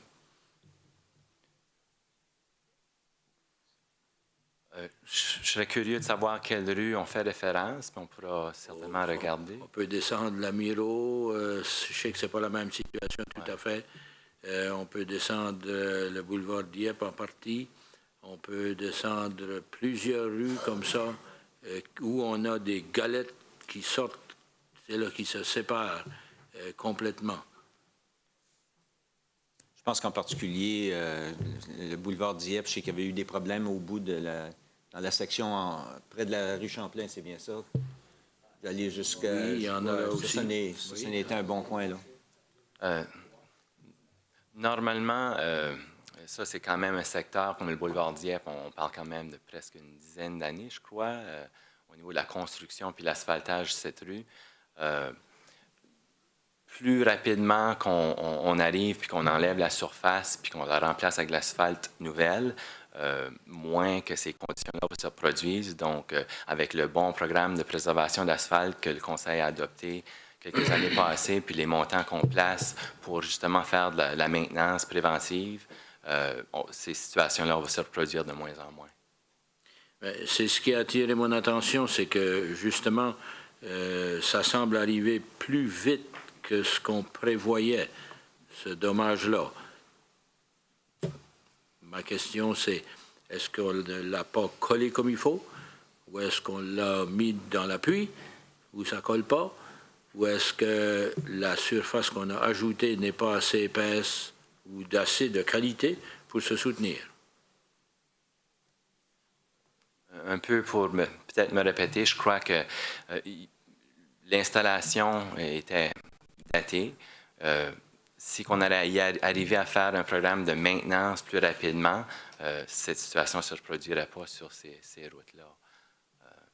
Donc, mais mon point finalement, c'est même après le nombre des années, si c'était collé comme il faut, s'il y avait du temps cassé, là, ça devrait rester. Il n'y a pas d'eau qui va là. Je pense qu'en principe, je pense que le conseiller Godet, ce qu'il nous dit, c'est de faire sûr que le futur est bien fait parce que le passé n'a pas été si bien fait. Dans des sections qu'il y a, puis on peut voir, j'ai l'impression que la qualité de l'asphalte qui a été utilisée aussi, c'est pas constant. Donc, juste pour peut-être expliquer davantage, quand on pose l'asphalte après que les gravels sont installés, on a une couche de base qui est structurale, on a une couche d'usure par après, qui est une couche de finition, une couche de roulement. Donc, une couche d'usure qu'on s'attend va user avec les années. Puis l'idée, c'est un peu remplacer cette couche-là avant qu'elle disparaisse pour protéger ta base d'asphalte en dessous. Alors, qu'est-ce qui arrive normalement avec le temps? C'est qu'on ne remplace pas la couche d'usure. Voilà le programme pourquoi la raison du programme de préservation d'asphalte. C'est qu'on ne remplace pas cette couche d'usure-là. Elle s'use pareil. On retrouve des ornières. Puis, c'est vraiment seulement à peu près 1 pouce d'asphalte. Et puis, quand elle arrive à la base, là, il y a une délimination qui se fait avec l'eau, le gel, le dégel, rentre entre les 2 couches. Puis là, tu peux avoir l'asphalte qui va surmonter. Donc, tu veux remplacer cette couche d'usure-là avant qu'elle ait usé à la prochaine couche d'asphalte. Avec le programme de préservation d'asphalte qu'on a maintenant, on devrait voir ceci de moins en moins. Merci. S'il vous plaît, vous en occupez. Merci, M. Desjardins. Question, M. Nolan. Merci, M. le maire. L'an passé ou l'année d'avant, on avait eu des pourparlers du directeur de votre service qui avait mentionné qu'il y avait une étude qui était en train de se faire entre les municipalités pour la qualité de la roche qui sortait de la quarry dans laquelle que les municipalités ou les sous-contracteurs prennent leur roche à cause qu'elle venait plus à sa fin de vie. Est-ce qu'on a des nouvelles sur cette étude-là? Sur ce dossier-là, en ce moment? Justement, le dossier est toujours actif. Oui, on semble avoir l'usure prématurée au niveau de la surface, surtout sur certaines de nos routes. On connaît le même problème, c'est régional au niveau du ministère des Transports, Moncton, ainsi de suite. Ici, à Dieppe, une des initiatives qu'on a fait sur le boulevard Dieppe, on a utilisé entre la rue Champlain et la route 15, on a utilisé un différent asphalte, un agrégat un peu rugueux, un peu plus rugueux, comme tentative pour voir si on pourrait améliorer la situation suite à des recommandations des experts conseils dans le domaine. On a aussi, dans cette même section, pour environ 100 mètres de longueur, on a carrément demandé un agrégat de l'extérieur d'une autre carrière pour justement avoir un autre échantillon ou une section de route qu'on puisse comparer pour essayer de déterminer d'où vient la source du problème. Avec des discussions avec les gens qui font la même chose à Moncton, il y a quelques rues qui font des essais de leur côté aussi. On est dans les premières années de ces essais-là. C'est très difficile dans les premières années de pouvoir voir les résultats. Est-ce que ça fonctionne? Est-ce que c'est moins bon, plus bon? Les prochaines années vont justement pouvoir nous donner des résultats. Justement, dans les prochaines semaines, je rencontre un comité sur le sujet à Fredericton. C'est un comité provincial avec des gens de l'entreprise privée, du ministère des Transports et des grandes municipalités pour discuter de cette étude-là, puis qui va se continuer. Okay. Merci. Merci. S'il n'y a pas d'autres questions, maintenant pour le vote, ceux qui sont en faveur de la résolution signifient-le par un oui, de l'avis contraire par un non. Alors la résolution est adoptée telle que présentée. Prochaine résolution sur la performance organisationnelle et le budget participatif. Alors, Monsieur le maire, depuis plus ou moins 2 ans, on est actif au niveau de l'initiative budget participatif. Alors, cette résolution ici est pour encourager le comité qui travaille avec la municipalité envers cette initiative. Ici, vous êtes demandé de prendre un engagement pour rembourser une jeune, Judith Bourque, pour permettre sa participation à la conférence à Boston et aussi sa accompagnatrice, qui sera sa mère, pour un montant d'environ 3 500 $ et le compte est identifié. Alors, c'est pour encourager encore les jeunes à continuer à participer à cette initiative et aussi cette personne fera partie d'un panel lors de sa participation à Boston lors de cette conférence. Justement, ayant été reconnu pour son implication dans le processus du budget participatif. Alors, pour la lecture de la résolution, Monsieur le conseiller Godette, s'il vous plaît. Que le Conseil autorise le remboursement des dépenses de voyage engagées par Judith Bourque, tel qu'énoncé dans le mémorandum en date du 28 mars 2016, et qu'un mandat approximatif de 3 500 $ dans le cadre de sa participation à la Conférence internationale du budget participatif 2016 et autorise que cette dépense soit prélevée sur le compte numéro 1, 2, 20, 14, 21, 50, budget de fonctionnement général, performance organisationnelle. Je le propose, monsieur. Proposé par le conseiller Godette, appuyé par la conseillère Dallaire sur la question. Question, M. Béliveau. Merci, M. le maire. Je voudrais simplement porter l'attention dans notre paquet, c'était notre page 185, c'est la considération financière, section G. Les repas sont indiqués 2 déjeuners, 2 dîners et 3 soupers. Je ne pense pas qu'on suit justement les taux ou les frais de la municipalité. Si on fait le calcul vraiment vite, je pense que ça viendrait à 190 $. Étant donné que Mme Bourque va nous représenter et on est prêt à absorber les coûts, je vais suggérer que ça soit modifié pour refléter les mêmes taux que quelqu'un qui voyage. Alors, Monsieur le maire, le conseiller Béliveau, ceci c'est une référence, c'est un estimé, alors on va rembourser certainement les coûts réels. C'est juste pour donner une indication sur pièce à l'appui, reçu, on va faire le calcul du remboursement total. C'est juste pour donner une indication qu'est-ce qui pourrait être la dépense. Approximatif. Alors, ceci, c'est la référence. Mais la dépense réelle sera remboursée selon nos politiques de remboursement. Merci. Le dernier bout de phrase était très important. Monsieur Thibodeau. Merci, M. le maire. Moi, lorsqu'on dit que cette personne-là va participer à un panel, est-ce que si elle participe à un panel pour l'organisation du budget participatif, les dépenses ne devraient pas être partagées avec l'organisation? Ou... Monsieur Richard. Merci. La question est bonne. Toutefois, l'organisme Participatory Budgeting Project, c'est un organisme qui n'est pas riche.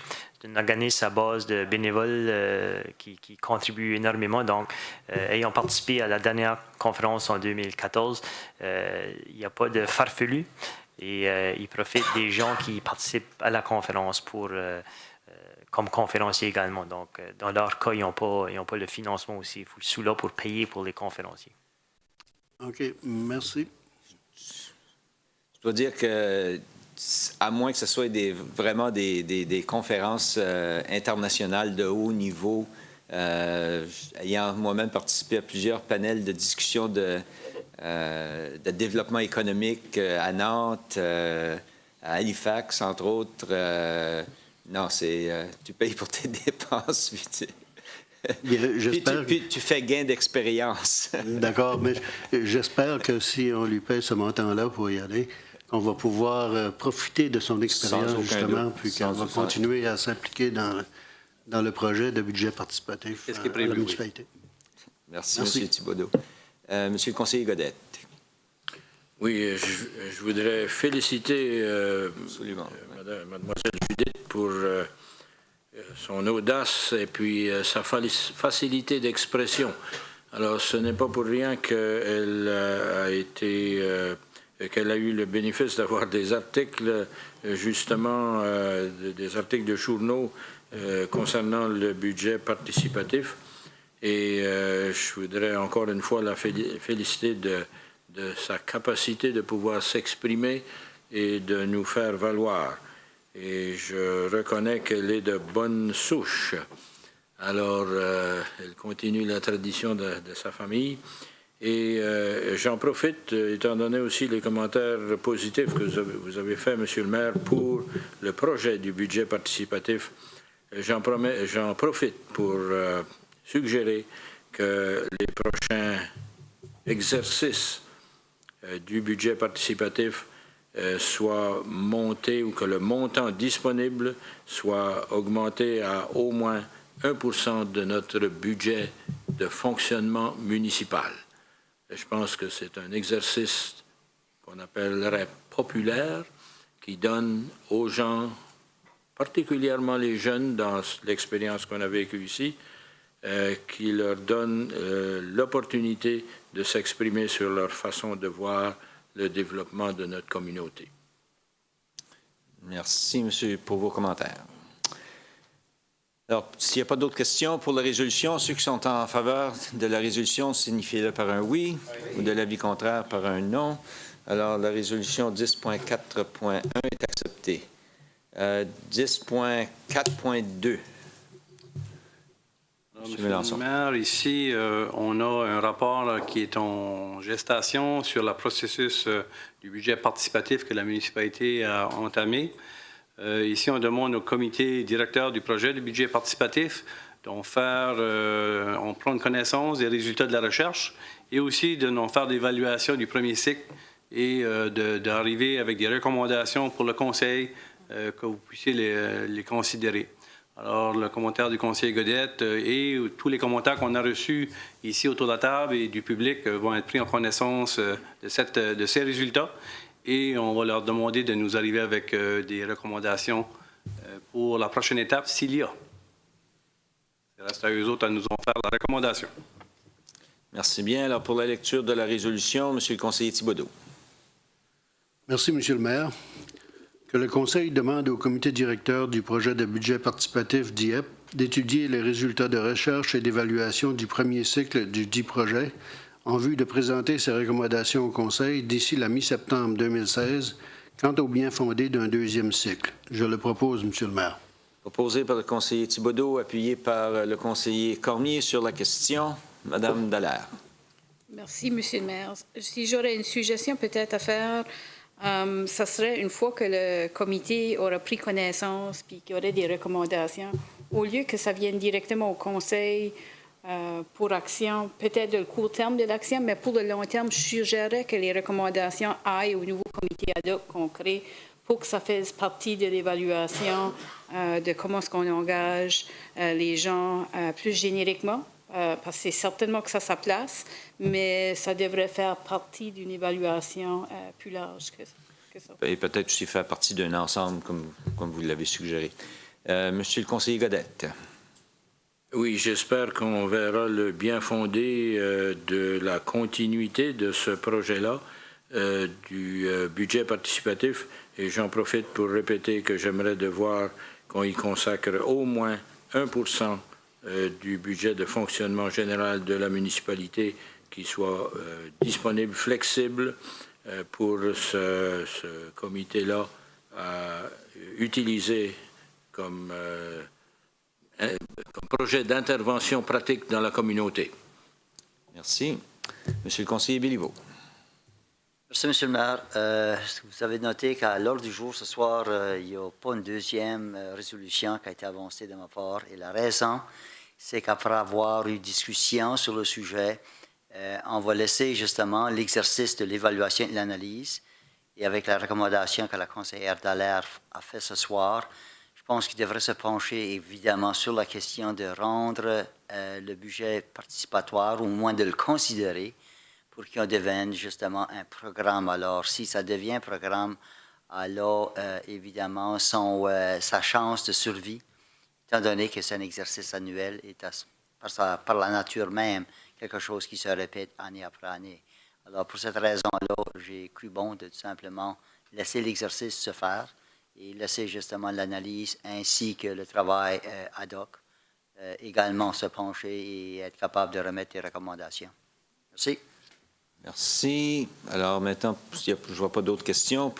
On va passer au vote. Ceux qui sont en faveur de la résolution signifient par un oui. De l'avis contraire par un non. Alors, la résolution 10.4.2 est est accepté tel que présenté. Maintenant, aux arrêtés municipaux, arrêté C20, autorisant la Ville de fermer de manière permanente une portion de la rue Richelieu, 11.1.1, la lecture dans son intégrité. Qui se sent de voix ce soir? Monsieur Cormier, vous êtes de bonne voix? Merci, Monsieur le maire. Et de bonne foi? Les deux. Arrêté numéro C-20, arrêté autorisant la Ville de Dieppe à fermer de manière permanente une portion de la rue Richelieu. Le Conseil municipal de la Ville de Dieppe édicte. Attendu que l'article 187 de la Loi sur les municipalités, chapitre M-22 des lois du Nouveau-Brunswick 1973, autorise le Conseil municipal de Dieppe par voie d'arrêté de fermer toute route ou portion de celle-ci sur le territoire de la municipalité, attendu qu'il a jugé dans l'intérêt public qu'une portion de la rue Richelieu, identifiée sous la parcelle A, telle que démontrée à l'annexe A ci-jointe, soit fermée de manière permanente à toute forme de circulation routière. À ces causes, il est résolu qu'à compter de la date d'adoption et d'édiction du présent arrêté, la portion de la rue publique mentionnée dans le présent arrêté et indiquée à l'annexe A soit fermée de manière permanente et je le propose dans son intégralité. Alors, proposé par le conseiller Cormier, appuyé par le conseiller Godette sur la question. Ceux qui sont en faveur de l'arrêté C20, signifiez-le par un oui. Oui. De l'avis contraire par un non. Alors, l'arrêté C20 est accepté dans son intégralité. Nous allons maintenant procéder avec la troisième et dernière lecture par titre seulement. Monsieur Cormier. Arrêté numéro C-20, arrêté autorisant la Ville de Dieppe à fermer de manière permanente une portion de la rue Richelieu. Et je le propose en troisième lecture par titre. Merci. Proposé par le conseiller Cormier, appuyé par le conseiller Godette, que l'on accepte en troisième lecture l'arrêté C20 sur la question. Ceux qui sont en faveur signifient par un oui ou de l'avis contraire par un non. Alors, l'arrêté C20 est accepté tel que présenté. Arrêté S3 2016 concernant le contrôle des chiens. Monsieur le conseiller Nolan. Par titre en première et deuxième lecture. Monsieur le maire, arrêté numéro S-6 2016, arrêté concernant le contrôle des chiens. Je le propose en première lecture par titre. Proposé par le conseiller Nolan, appuyé par le conseiller Leblanc sur la question. Ceux qui sont en faveur signifient-le par un oui, de l'avis contraire par un non. Alors, l'arrêté S6 2016 est accepté en première lecture et nous allons procéder avec la deuxième lecture par titre seulement également. Monsieur le maire, arrêté numéro S-6, parenthèse 2016, arrêté concernant le contrôle des chiens. Je le propose par titre. Proposé par le conseiller Nolan, appuyé par le conseiller Leblanc sur la question. Ceux qui sont en faveur signifient-le par un oui, de l'avis contraire par un non.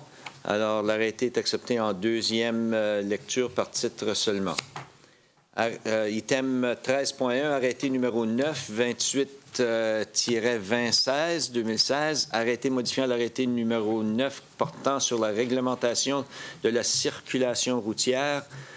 Pour la lecture par titre seulement, première et deuxième lecture. Monsieur Leblanc, s'il vous plaît.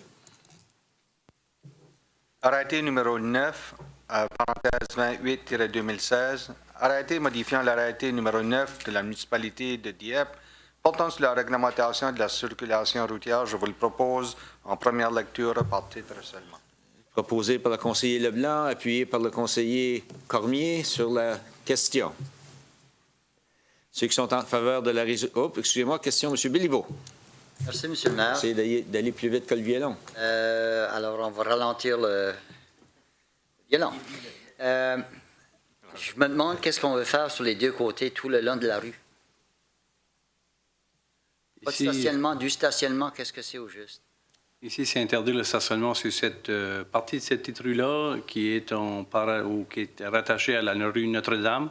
Alors, c'est près de l'intersection de la rue Notre-Dame, puis la distance est insuffisante. Alors, il y a des situations problématiques que les gens stationnent le côté de la rue et ça crée des situations de nos véhicules d'urgence doivent passer.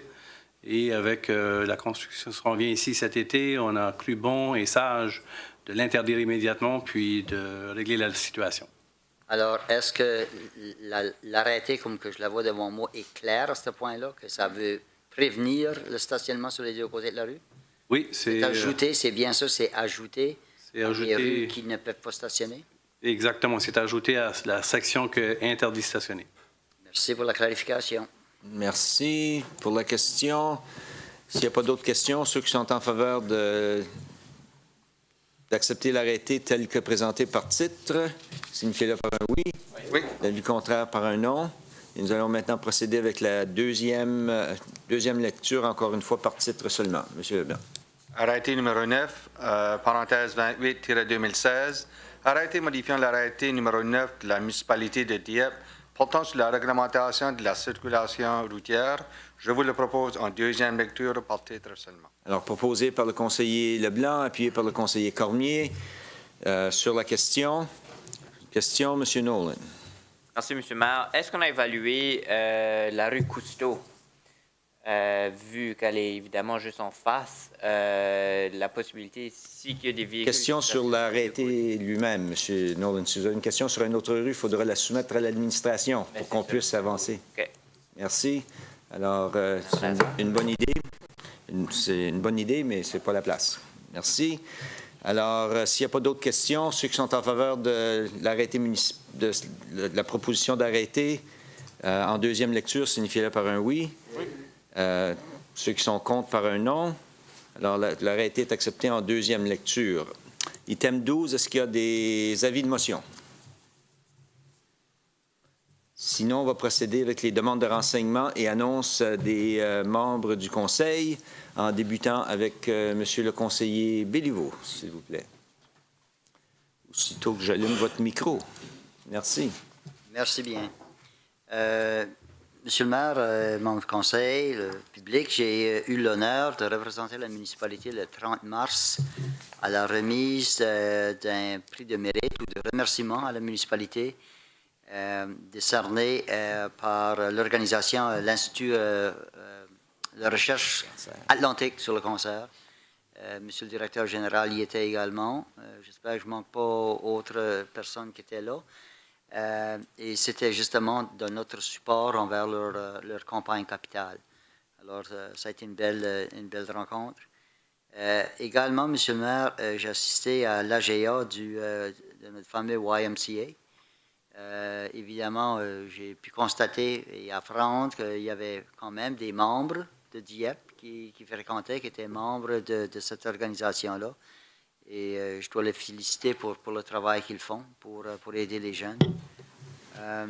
Encore de nouveau, le 2 avril, j'ai assisté à la marche pour sensibiliser les gens envers l'autisme.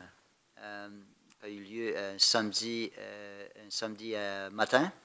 Ça s'est bien fait et très, très content d'annoncer qu'il y a dû avoir une foule de 400 à 500 personnes. C'était vraiment bien supporté. Et la température a bien coopéré. Merci. Le dernier annonce à faire avec Transport Action Atlantique. On a traité à soir à 2 reprises sur le sujet du transport en commun. Leur AGA, et leur rencontre par après, un panel de discussion, traitait vraiment d'une stratégie provinciale, municipale, mais évidemment avec des attraits. Transport en commun en faisait une grosse partie. Et le besoin de vraiment avancer beaucoup plus d'éléments à l'intérieur même de notre stratégie ou notre politique sur le transport en commun. Je pense que ça vaut la peine de peut-être contacter M. Bartlett. On les connaît peut-être mieux pour le chemin de fer, mais eux, ils composent avec tous les éléments de transport. Alors, je pense qu'on devrait tenir compte du fait que ce n'est pas un système par soi-même isolé, mais ça en fait partie d'un bien plus gros ensemble. Alors, c'est un peu ça que je voulais annoncer ce soir, M. le maire. Merci. Merci bien. Monsieur le conseiller Thibault, d'ailleurs, Monsieur Béliveau, je dois vous dire, s'il vous plaît, vérifiez avec moi, j'ai une photo de cette présentation qui m'a été parvenue. Alors, je pensais que vous voulez probablement la voir. Je l'ai eu. Toi aussi? OK, bon, on la mettra au musée. Alors. Monsieur le conseiller Thibodeau. Merci, Monsieur le maire. Moi, j'ai seulement une annonce à faire. Je vous ai tous distribué un carnet de courses de nuit électrisantes. C'est que samedi dernier, je suis allé à l'annonce officielle au Centre de santé du sein, au Centre hospitalier universitaire Georges Dumont.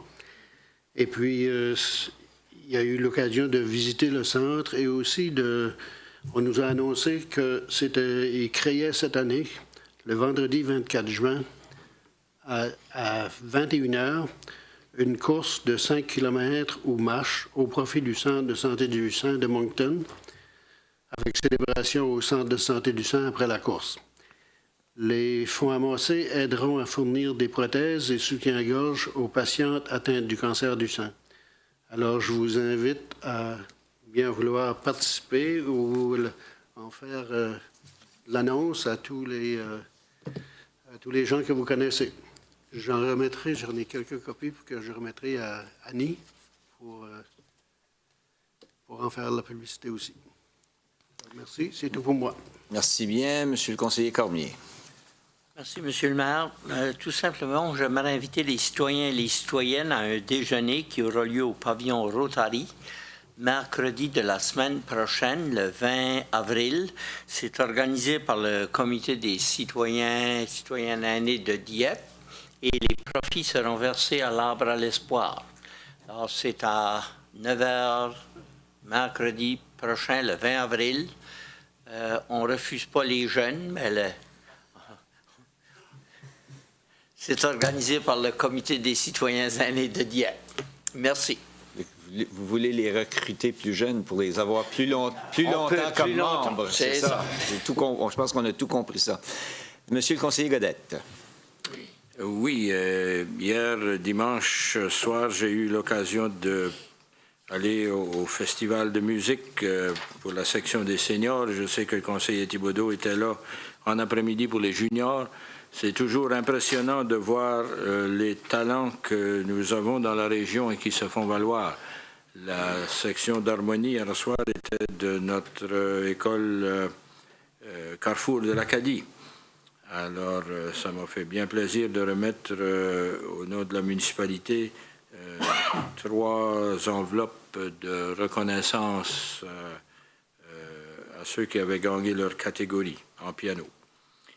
J'ai assisté à l'AGA des Sentinelles de Petit-Kodiak et je voudrais dire que je suis content de voir que les projets et surtout le soutien continu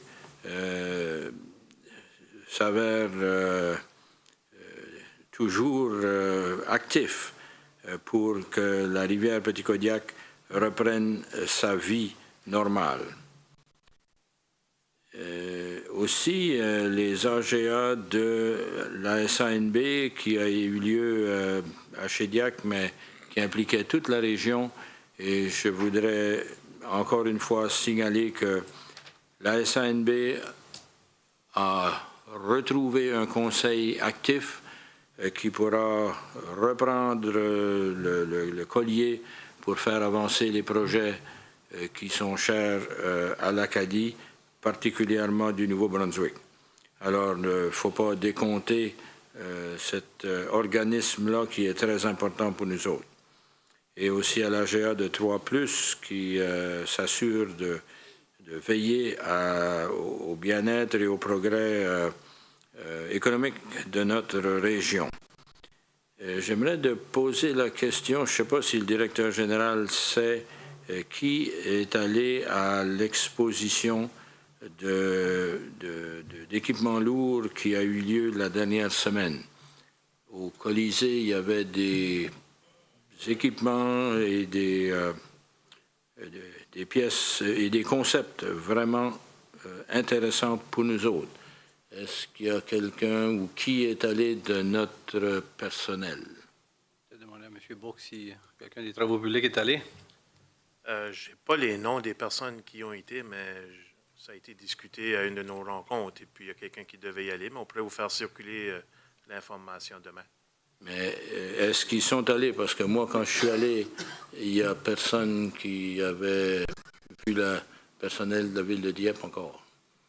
Alors, je crois qu'il y a différents concepts. Ces choses-là viennent de partout dans le monde, là, dans certains cas, et ils viennent chez nous, puis je pense qu'on devrait en profiter beaucoup plus qu'on le fait. C'est ça qui était l'intention, si j'ai compris, M. Beau. Je voudrais féliciter, évidemment, puis remercier tous les organisateurs des compétitions de fin de saison, que ce soit pour toutes les activités sportives ou même des activités d'autres natures.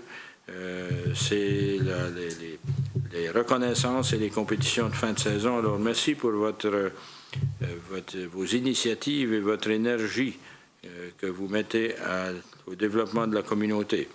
Je devrais signaler aussi qu'en parlant d'énergie, nos commandos sont encore bien vivants.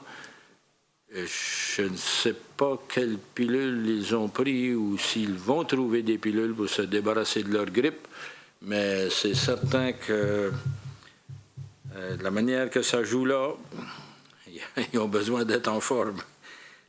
Et puis, je voudrais les féliciter pour leur discipline dans le jeu, parce que il y a des fois que il y a des coups de bois auxquels on pourrait répondre facilement.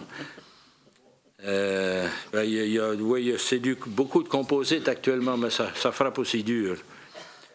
Je voudrais ne pas manquer de signaler la soirée des bénévoles et féliciter ceux-là qui vont y participer, surtout comme récipiendaires jeudi prochain.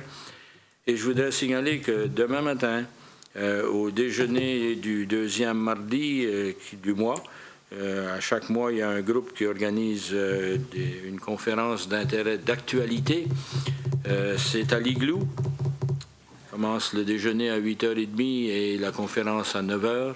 Demain, c'est le chef Éric Arsenault du service de Moncton, des pompiers, mais qui est le chef de la direction pour les opérations concernant les réfugiés. Alors, c'est quelque chose qui nous affecte tous. Je remarque qu'il y en a plusieurs qui ont noté que c'était à l'Igloo, mais il y a des bonnes choses qui se passent à l'Igloo.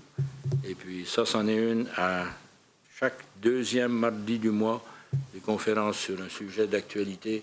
Et je suis certain que M. Éric Arsenault aura des choses très intéressantes, probablement révélatrices à participer concernant tout le projet d'accueil et de localisation des réfugiés, particulièrement syriens. Merci, M. Godet. Madame la conseillère Dallaire. Merci, M. le maire. Juste une annonce très brève. J'ai été priée par les membres du comité ou de la table de le Trifton à Maison Nazareth de souligner notre participation encore une fois cette année à cette table. Ça fait 15 ans que le Trifton est en fonction, puis chaque année, ils réussissent à ramasser 60 000 $ au profit de la Maison Nazareth. Puis j'ai été demandé aussi de souligner notre rendement respectable. On a fini vers le milieu des tables participantes et on a réussi à faire au-delà de la ville de Shediac et de Moncton. Ah ben c'est bien.